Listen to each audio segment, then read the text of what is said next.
All right, well, we have several things to talk about, so let's go ahead and get going. Rao, are you ready? Yes, I am. Okay, welcome to Community Update 201. Basically, all the network status stays the same as before. The block merge testnet, the lateful block merge testnet had a node down, but Gurinder has brought it back up. So if anybody's trying to do any testing on either the regular testnet or the leaderful block merge testnet, both of them should be available now. The leaderless block merge testnet is down currently because there is one bug we're trying to fix in there relative to the calculation of the finalization frontier, barrier, fringe, whatever you want to call it. As we said many times before, the finalization is not a single block now because of the concurrent nature of the network. So it's a frontier that keeps moving, and the team is looking into the calculation of that. Looks like we may have to constrain that a little bit more. So that's something that we're working on. Once that's done, the leaderless block merge testnet would be back up for testing. And then I encourage the community to test it once it's available. And just like they have been doing the last several days. Thanks for all the people that are testing it. Certainly it gives us a lot of good information and things to fix. But once it's back up again, please continue to test. I do want to make one point about that because there were some comments in the community public testnet channel about, oh, you know, like I was getting 20 seconds and then now it went back to 40 seconds or whatever, or 25 seconds.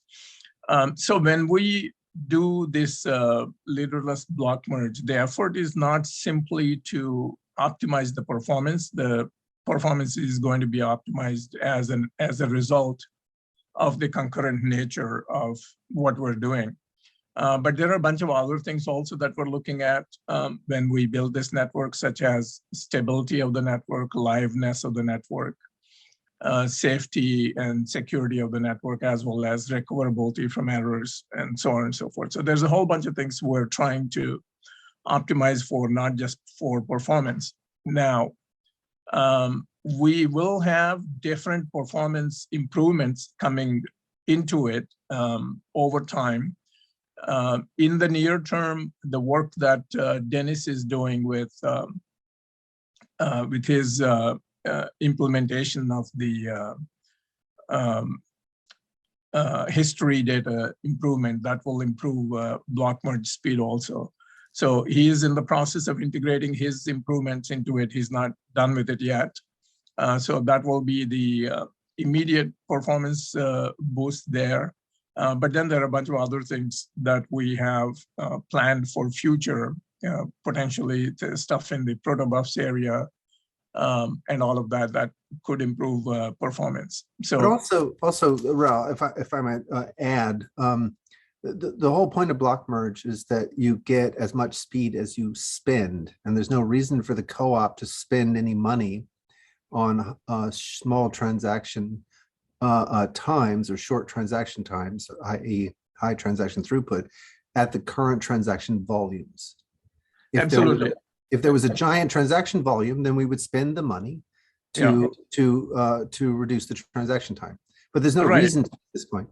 Yeah. That's very true. Thanks for pointing that out to Greg. And the performance we're measuring is on the testnet with only 5 nodes. And the point of leaderless block merge is that the performance is going to scale with the number of nodes.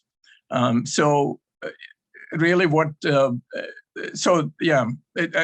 I just want to point out that there's a whole bunch of different things that we're trying to optimize for, and for people to be not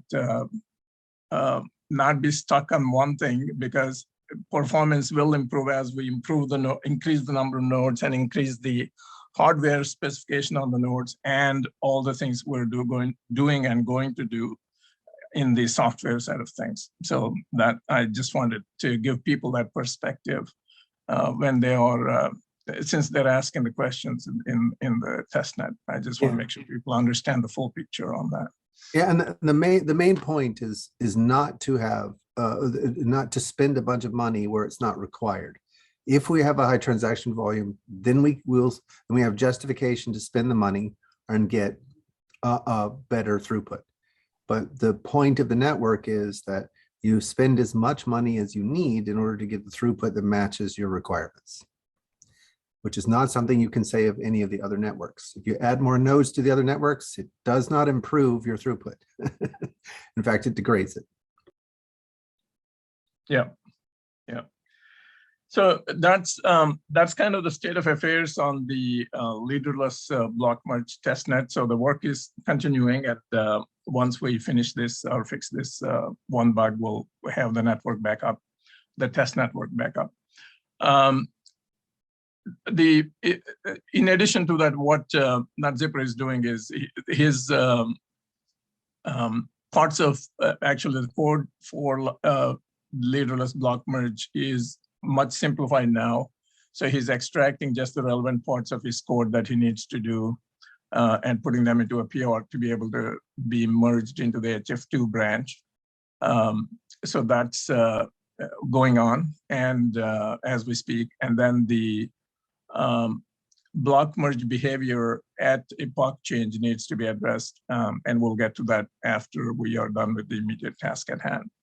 So that's what's going on. And then so Tomislav and NetZipper are both working on this. In addition, Tomislav had to clean up some CI formats relative to Docker limitations. There are PRs in there that you can look in the repo. Maybe I'll update this with those PRs later. And he's also been improving the RChat repo so that it's easy for the team that we're working with to be able to use it and finish their piece there. And like I said, Dennis is working on import-export using his improved, better performance and better or reduced storage for history data. He's trying to finish that and integrate that into the HF2 branch. Stas has been doing a lot of activities that kind of increase his familiarity with the network as well as solve some of the problems for us. So he's been cleaning up the in-memory implementation of HotStore, just so that he's more familiar with the code base there. But one of the kind of new features he is working on is that the PR is in already, I believe, probably waiting for reviews, is parameterizing the minimum flow price. So currently, so what this does, the parameterizing the minimum flow price, it allows us to fine-tune the flow price, the floor of what you need to pay for transactions to be able to accommodate a true transaction cost so that the validators, when they get their rewards, are able to be compensated for that.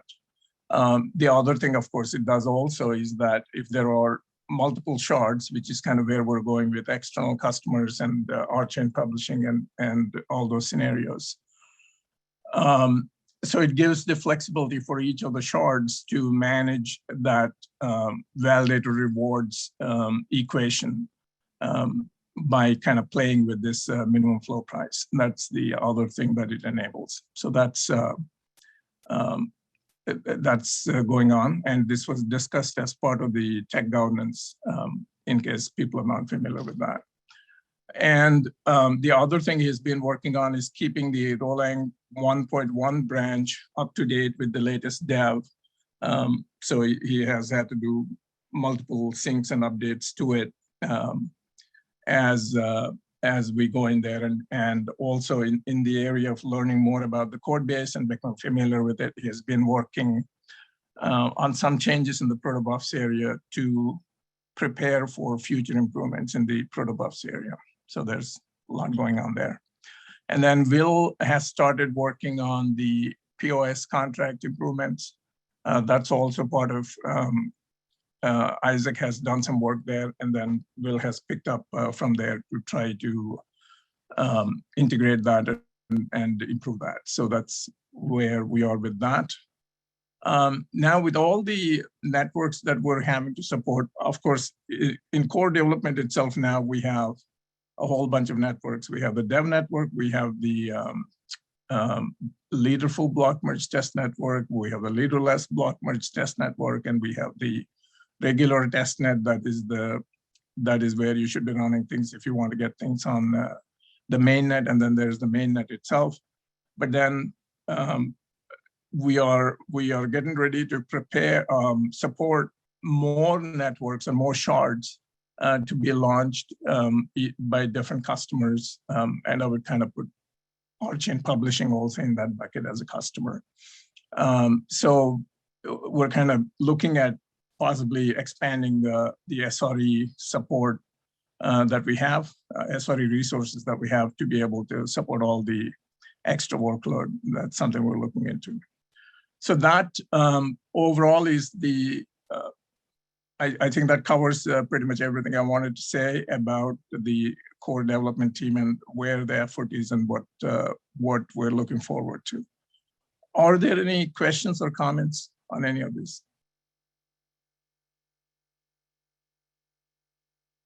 All right, over to you, Greg. Thank you very much. We've had a lot of good developments.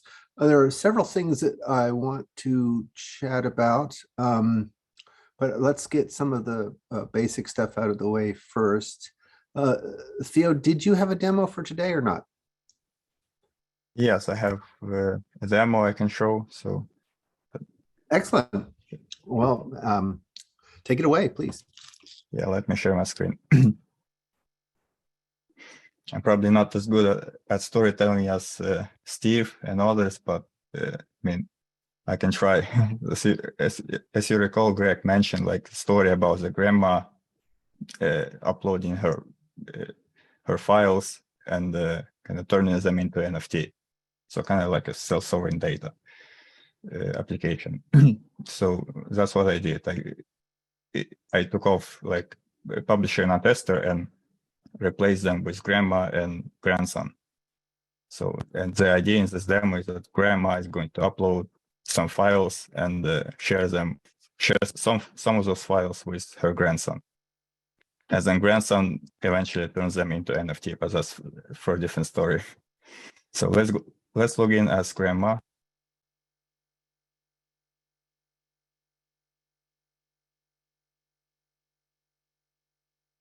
And we have an option to upload files to RChain drive. So we can drag and drop a bunch of files. I'm going to drop 3 files. One is an image, one is a PDF file, and one is an audio file. So it gave us a name for the folder, and we are ready to upload.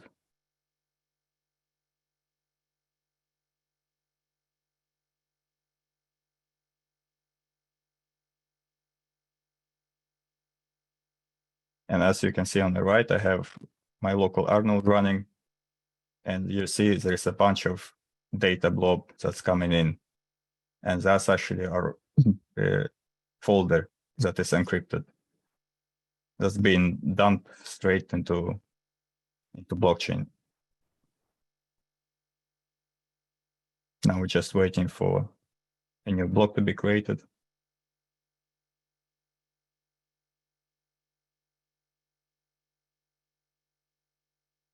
And it's done.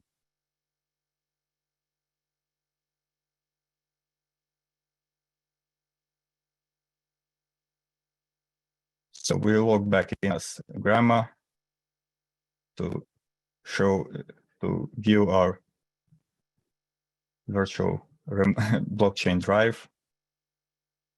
Let's call it that.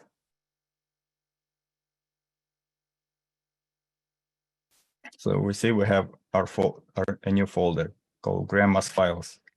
So if we click on that, it will expand and we will see our files that we just uploaded. So we can see what those are. This is a PDF file.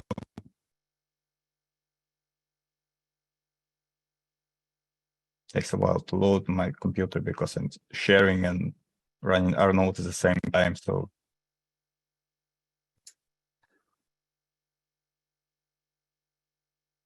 There's an audio file. We can play it.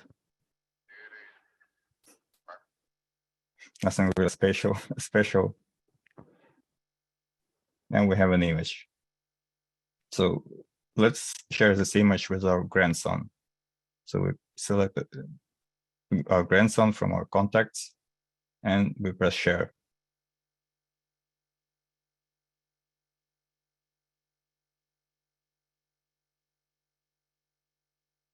So the same process happens here. So encrypted file, which is this image, is getting uploaded to blockchain, and only grandson can actually access it.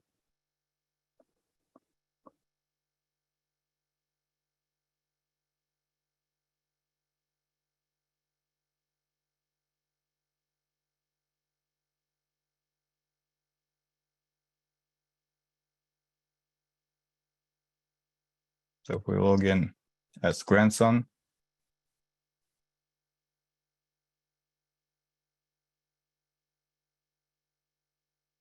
we see we have a folder,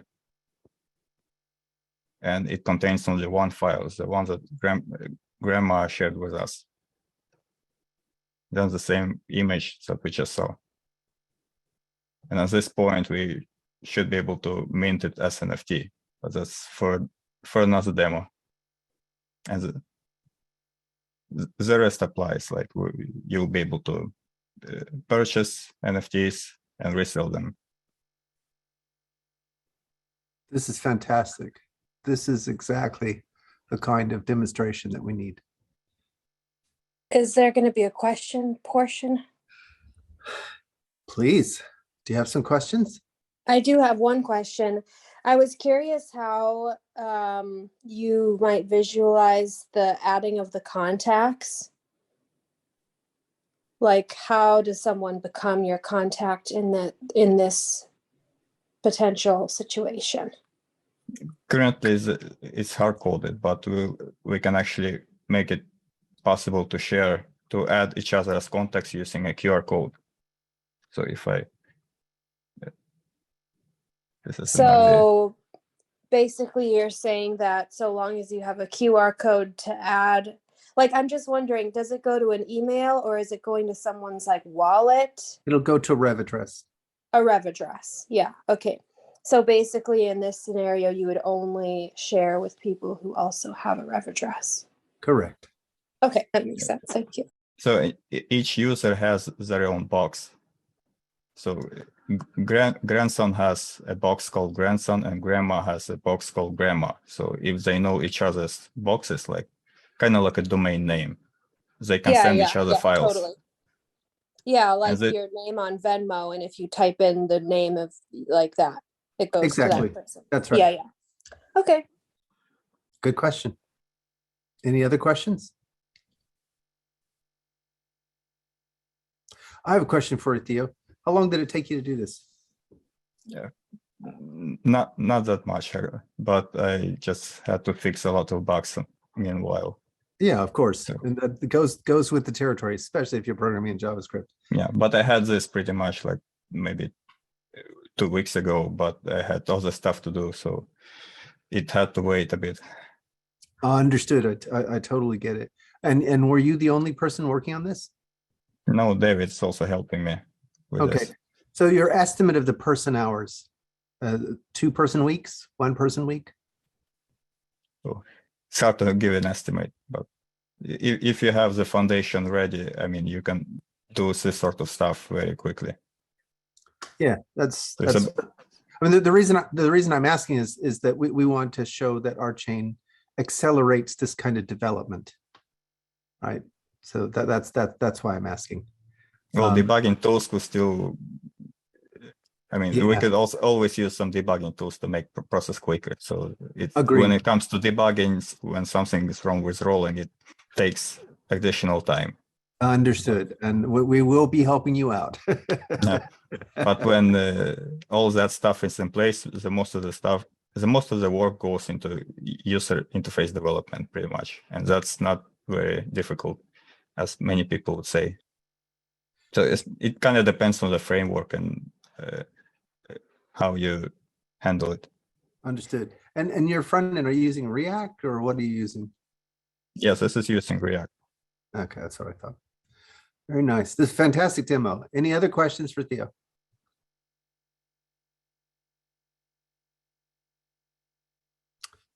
Great. Thank you so much, Theo. Darryl, are you ready to give the week in review? Yes, I am. Yeah, that was awesome, Theo. Really cool. Okay, so here is the week in review for Thursday, December 2nd to today, Wednesday, December 8th. On Thursday in the governance committee call, there was discussion around the practicalities around the RPC layer 1 shard and its relationship with RChain's layer 1 and how RChain gets the funding it needs through the subsidiary investments. On Friday in the climate coordination RCast, we discussed an effort to understand and preserve fungal networks around the world, Bitcoin miners moving to Texas, and Ithaca's decarbonization efforts. We also discussed the differences between cryptocurrency and blockchain. On Monday in the Casper Standup, covered a series of features for the Venus roadmap. Hopefully I'm going to have that up on YouTube soon. Yesterday in the communications working group, we mainly worked on the newsletter that we're going to be sending out soon. And this morning in the active member hangout, David Asamanye updated us on his RChain SDK work. The goal is for anyone without any contact with RChain developers to start building on RChain. We talked about some of the RChain instructional videos that he had done over the last couple of years. Steve Henley gave a review of his experience at the Art Basel Summit in Miami. I had some tech questions for Jim and Steve and David on building ERC20 bridges to RChain. Jim told us about the agoric work for inter-blockchain communications. And that was this morning, and that brings us to now. Excellent. Thank you very much, Darryl. All right, so a few updates. So we had our monthly board meeting yesterday. What I can say is that we expanded Shixi's role to work directly for the co-op. So she's moving from the Ewan's group to RChain and as a director of marketing with a special focus on the Southeast Asian markets. We're very excited about this promotion for Shixi. She has really been doing amazing work, and we're very happy to have her on board. Any questions about that?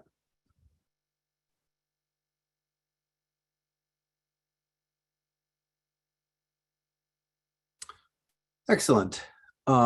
I can also say that right on the heels of that, Shixi and I are working with a group who have already listed us as as part of their portfolio on their website. But I do want to say that in Friday we'll talk about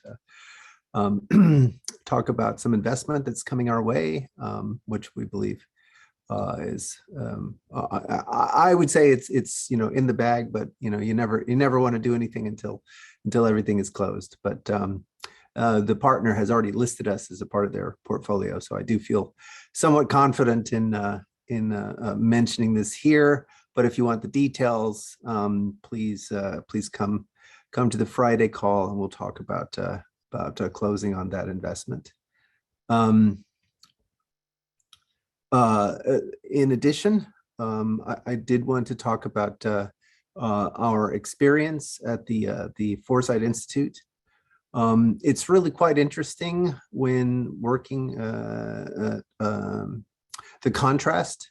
So while Steve Henley was presenting at Art Basel last Friday, that same day I flew down to San Francisco to participate in the Foresight Institute Vision Weekend, and it's really two Vision Weekends and a week in between.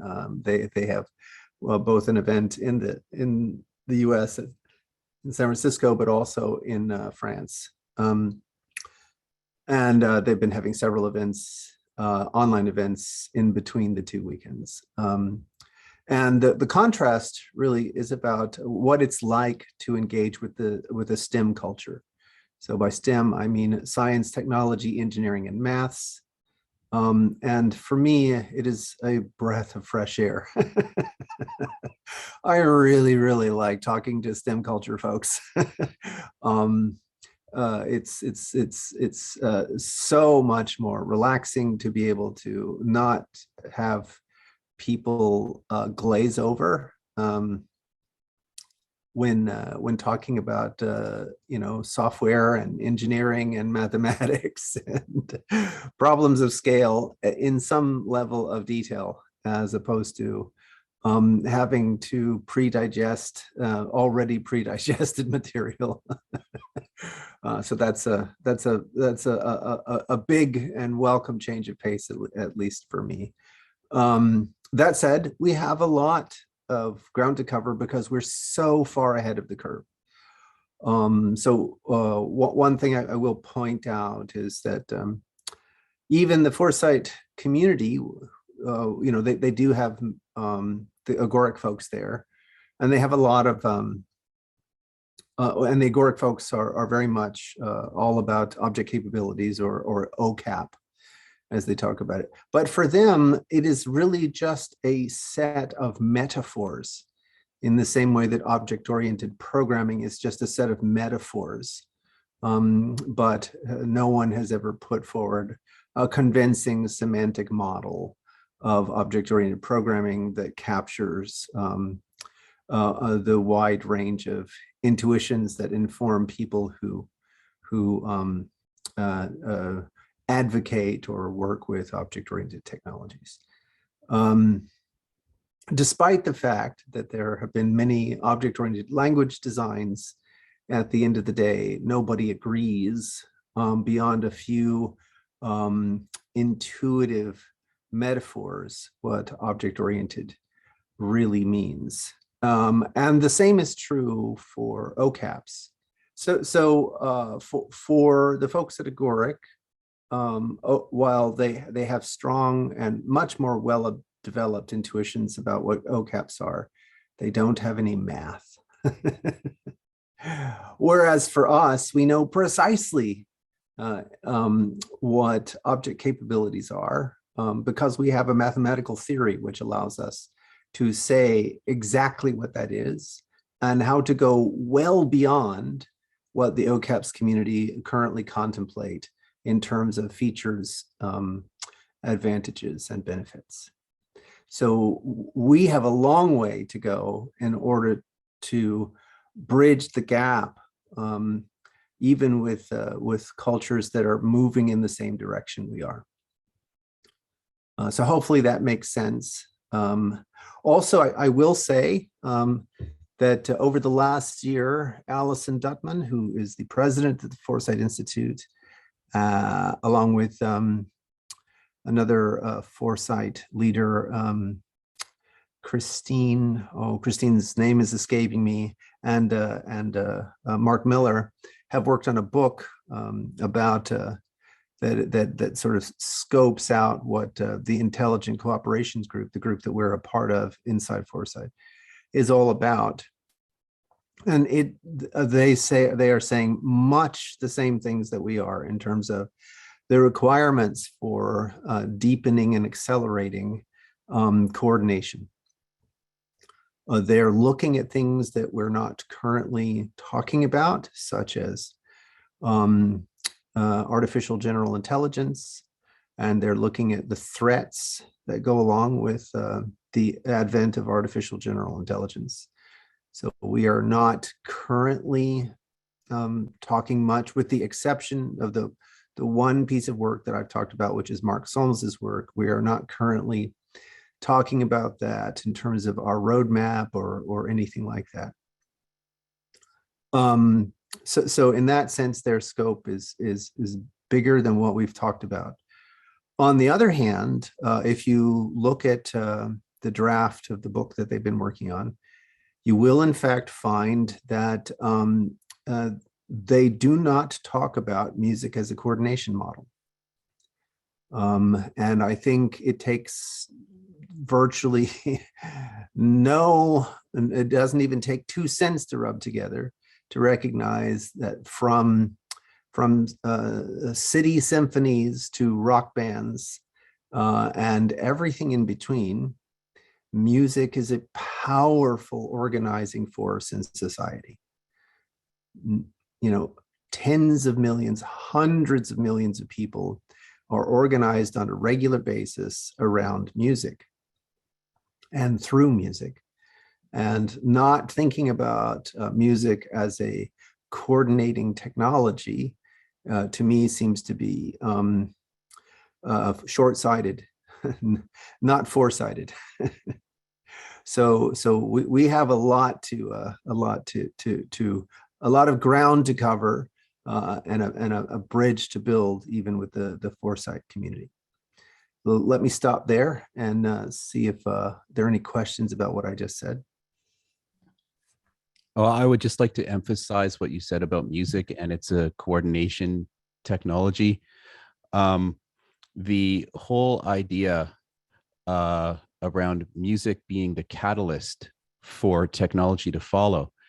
If you look at the origin of pre-World Wide Web internet, where you had Usenet news groups, they were populated by music files.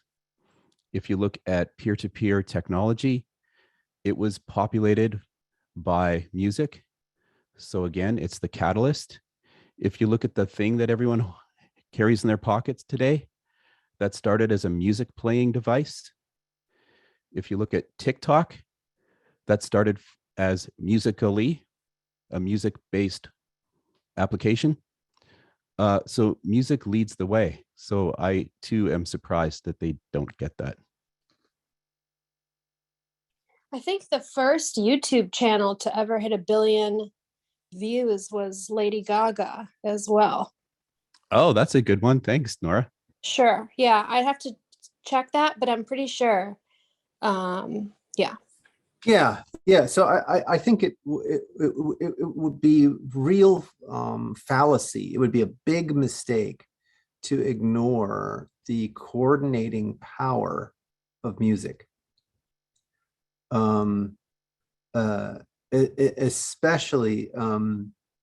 Especially since music offers fundamentally different primitives for coordination. So in particular, if you look at our current rules of engagement in this conversation, we're taking turns. But if the saxophone has to wait for the trombone to complete before it plays, then you never get harmony. Harmony comes when multiple voices are playing at the same time. And learning how to get harmony is one of the things that is vital to our survival as a species. And this is no exaggeration. And if you think about it, the whole point of RChain's architecture is one of harmony. We're trying to get multiple voices happening at the same time. And the whole block merge algorithm is about detecting when you have potential dissonance. In other words, you have voices that are stepping on each other's toes because they're trying to access resources in a competitive fashion. So RChain absolutely follows many of the principles that are alive and well in music. And that's those principles are at the bedrock, the foundation of what makes RChain scale. So this is why it's important to talk about these kinds of things and to talk about them in this venue and at the Foresight Institute and from the rooftops. because we will not make our goals as a species if we don't begin to think differently about coordination. All right, so let's see. I did also, unless there are any other questions about that, I would like to move into a discussion of the Venus roadmap. So we're rapidly coming up to the point where Mercury is winding down, and we need to begin talking about Venus. I would, there are a number of things in the Venus bucket that are natural. So not the full-on operational semantics and logical form, but the behavioral types portion of that naturally fits in the Venus bucket. And there are other things that we've talked about, such as improvements to Rolang, such as the Rolang 1.1 and other things. Those naturally fit in the Venus bucket. But I would now like to turn your attention to this week's Casper Standup to get a more in-depth discussion of what I will just briefly sketch here. With regard to our overall strategy for building out a large-scale, robust public network. So first, before I get into features that we might build, I want to commend to your attention how the internet actually grew. It wasn't built all in a day, right? In the same way that Rome wasn't built in a day, neither was the internet. Rather, what actually happened was lots of little intranets were built. So the TCP protocol was used inside organizations, whether they were public organizations or private organizations. It could be just a department inside a university or a department inside a company, but lots of little intranets were built first. And then the value of connectivity outstripped the fear of privacy. And so little by little, those intranets began to be connected because it was just more valuable to be connected than to be isolated. So let me stop there, and hopefully this sinks in. Does this make sense to folks? Do people understand what I'm saying and have a clear view of how the internet actually grew up? So you're saying people were initially scared of privacy issues, but then they just said, screw it? They didn't say screw it. I mean, because they saw something that was more valuable. Yeah, so they did what they could to ameliorate the risks as they saw them. But at the end of the day, it was just much more valuable to be connected than to be isolated. I mean, the same as people made the choice that searching on Google and getting to information quickly is more valuable than worrying about what information is being captured about them, right? I mean, that concern came later. But basically the value that they were seeing from the internet, once the subnets became kind of interconnected, and then the search capabilities and all of that came along, it became valuable for people to use without too much of a concern about the privacy aspect. Mm-hmm. There are still security architectures such as demilitarized zones and nested routing and those kinds of things. But at the end of the day, the big giant public network that we know as the internet works because lots of little subnets have been connected. and some very big subnets, but that's how it actually works. It didn't just happen overnight. It wasn't magic. So if we want to build a Web 3.0, it's going to work the same way. We need to facilitate with our protocol the creation of lots of little subnetworks. And what is a subnetwork? It's a shard. And then we want to facilitate gluing those shards together. This, by the way, was in the original 2017 white paper for RChain. So RChain's architecture is naturally sharded. The same mechanisms that we are using inside a shard to do block merge and the detection of potentially colliding transactions. That very same capability is what we use to manage sharding and connecting shards together. And so that's why we're very excited that we have ever expanding opportunities inside the enterprise, whether it's with logistics companies or governments. We're getting more and more opportunities with these enterprises, and we are not afraid of them building their own shards. We encourage them to build their own shards because we know that RChain, if used like the internet, will grow up like the internet, and it will be much more valuable to connect these shards than to leave them isolated. Any questions about that value proposition? So RChain becomes kind of like the connecting vehicle for all of this. Is that what? It's both, right? It's the you know, a given RChain shard is providing valuable services within a given enterprise, but RChain is also the connector. So it allows you to build your own subdomain, your own subnetwork, and then it allows you to connect the subnetworks together. Now here I'm distinguishing between mainnet, which is what the co-op is managing, which would be the connector amongst the subshards, and the technology, which is used to build a given shard.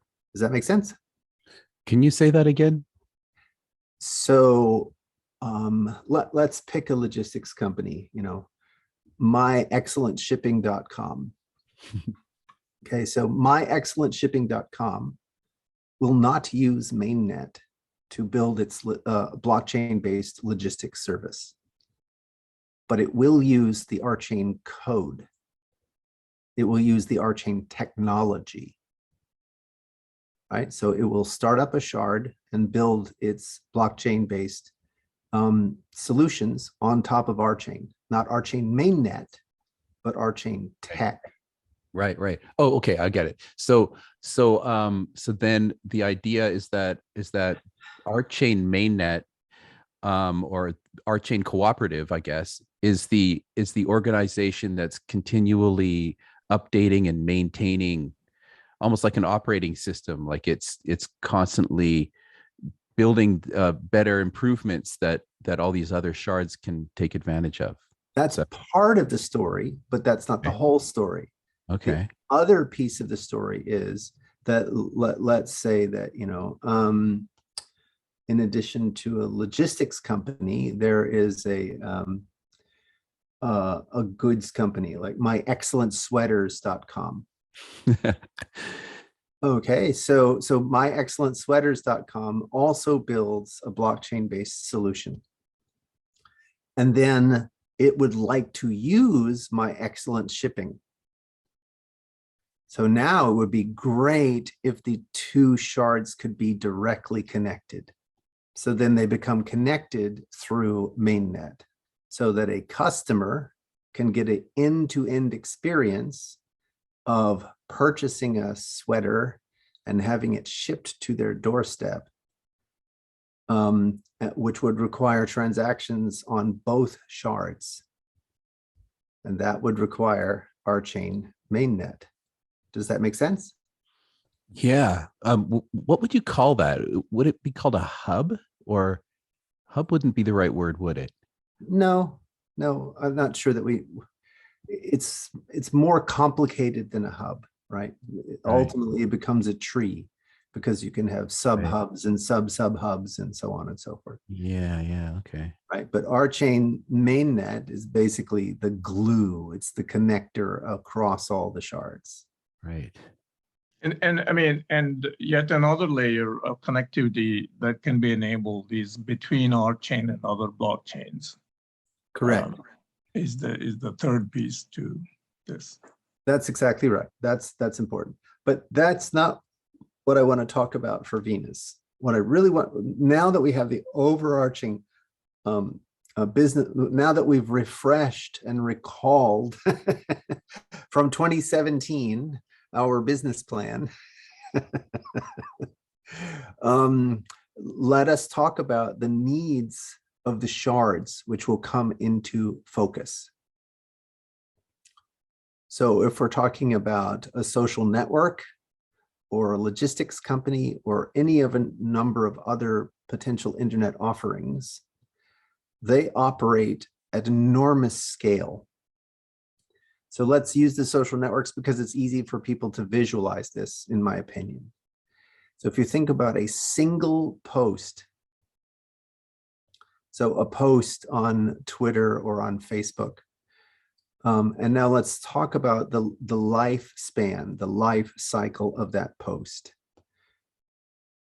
That post could be interacted with, right? So let's say,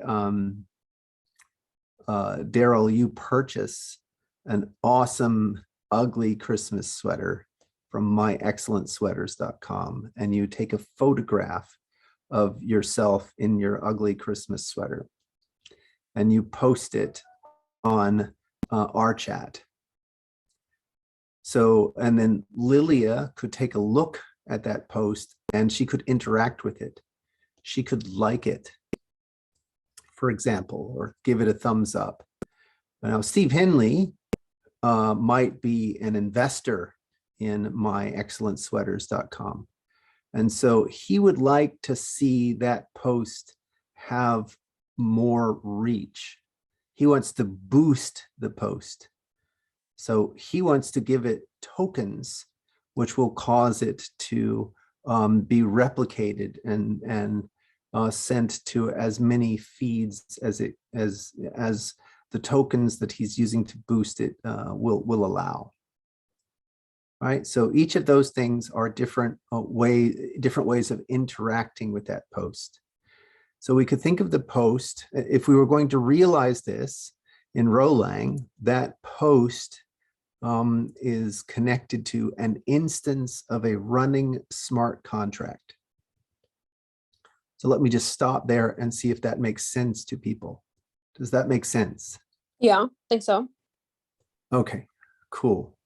So now let's think about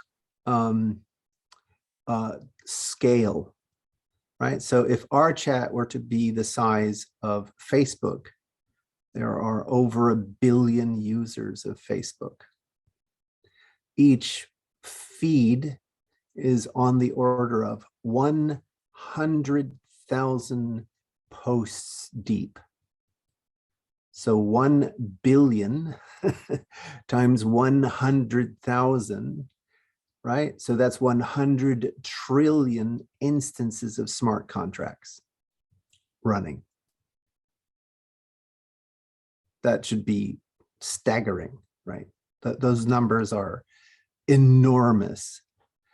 But what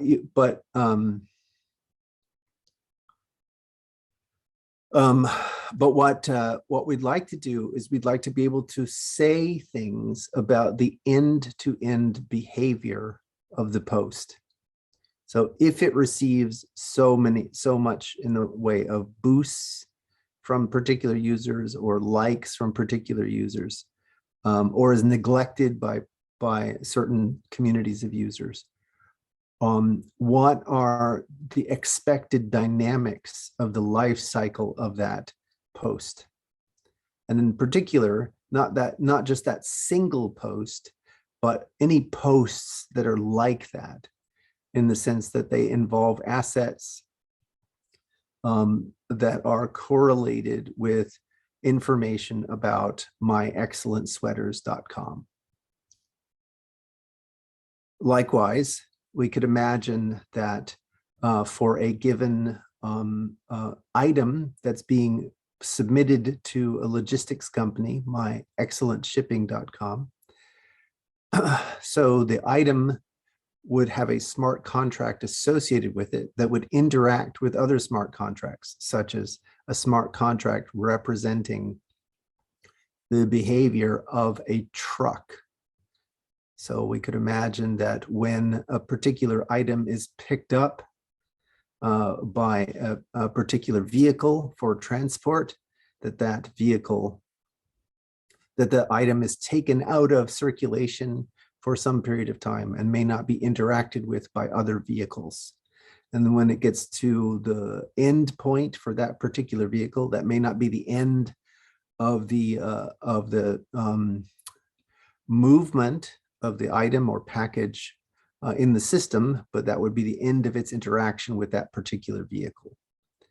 And again, we might imagine that around Christmas time, myexcellentsweaters.com will have millions and millions of these, and would like to have an end-to-end view of how packages are flowing, how vehicles are moving, and in general, the overall resource planning of their network.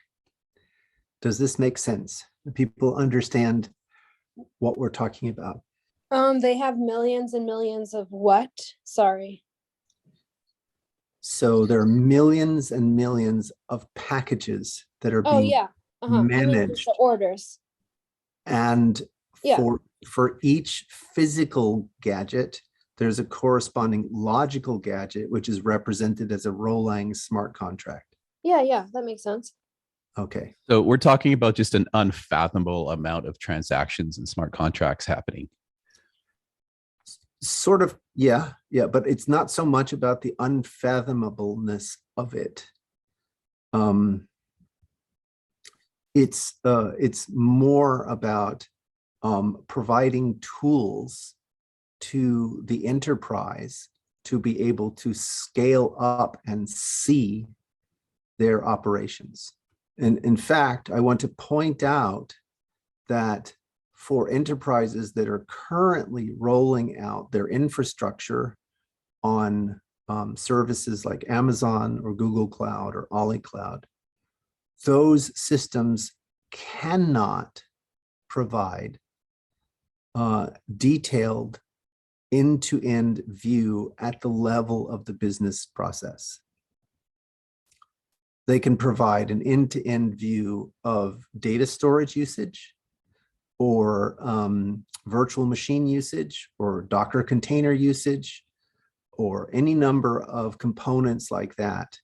But if Amazon could see into myexcellentshipping.com's business processes and business logic, they would be very upset, and they would immediately drop Amazon as a provider. Does that make sense? Yes. Good. And in general, each different company has been using a very wide range of programming tools and programming languages to provide business specifications of the logical side of their operation, right? So they're doing all the tracking and provisioning and delivery, information records of delivery, all of those things in a heterogeneous fashion that does not allow for a uniform view of the end-to-end system. This is why when you call a company, it is so hard for them to give you detailed information, and why it took so long for logistics companies, for example, to give you accurate package tracking, and why that is such a cherished feature for those systems. Is that making sense? Yes. Excellent. With Rolang and RChain, we can provide such an end-to-end view. And in fact, there is now a good 30 years worth of data, 25 years of worth of data, showing that that the process calculi can be applied at this scale. This began with work by Ehudi Shapiro and Bill Silverman and a bunch of other people who were modeling large-scale systems, although they didn't look large because they were about millions and millions of molecules and atoms. They were modeling chemistry, right? So from one perspective, a beaker of water does not look very large. But if you were to count all the water molecules in the beaker, you would find it to easily rival the number of packages flowing through DHL around Christmas time. So what they were able to show, for example, was that with a stochastic version of the pi calculus, they could give pi calculus presentations of chemical equations, including rates of reaction and temperature information and a bunch of other stuff that exactly corresponded to what is seen in experiment. So if you had pi calculus processes that model how sodium behaves and pi calculus processes that model how chlorine behaves, so you have a giant container full of sodium, so a lot of sodium molecules, which would be represented as a big parallel composition of pi calculus processes, one for each such sodium molecule. And similarly, for the chlorine, if you pour the two together, this is exactly modeled in the pi calculus and the stochastic pi calculus as putting the two processes in parallel composition. So the physical act of pouring the two beakers into a common beaker so that they can mix is related to the Rowlang par operation of just putting the sodium contracts with the chlorine contracts.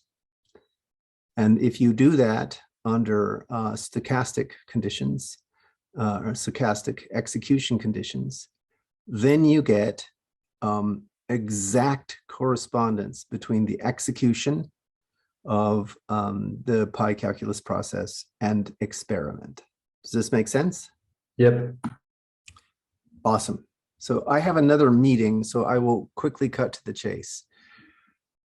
So my recommendation for Venus is to build out all of the end-to-end enterprise tools that are implied by these kinds of developments. So for example, Microsoft Research built a tool called SPIM, the Stochastic Pi Machine. And there are many other tools like this. And they can be applied directly to enterprise resource modeling. They can also be applied directly to monetary policy modeling on a shard or on mainnet. So there are many other things that they can be applied to, but my recommendation is to provide those tools. So because they're conceptually difficult, but once people get them, they will go, how could I ever have managed my business without them? And this can be applied across all shards and across all instances of RChain. So it's natural for the co-op to do it.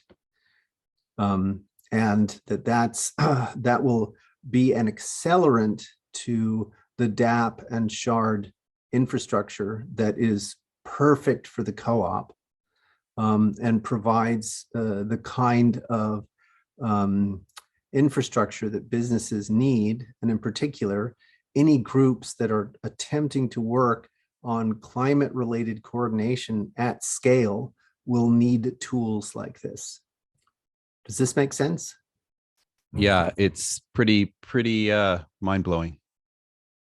Cool. It's been a part of the plan for a very long time, but I'm just now talking about it. And with that, please, everyone, stay safe, stay warm, and I will see you on the other side.